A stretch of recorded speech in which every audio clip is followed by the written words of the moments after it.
Today we'll be removing this door lock mechanism and replacing it. As you can see, we've got no response on the mechanism when using the door handles.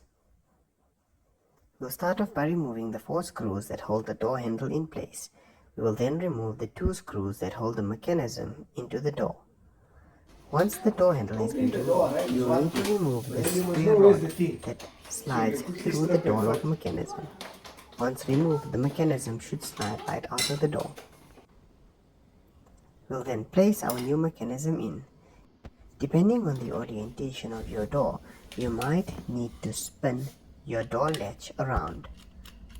Start off by loosening the screw and opening up the cover of the door lock mechanism. This is the component that you will need to turn. We will now fit the screws back into position. As you see, we've now got a good response on our door lock. The mechanism works and the door locks perfectly fine like it should.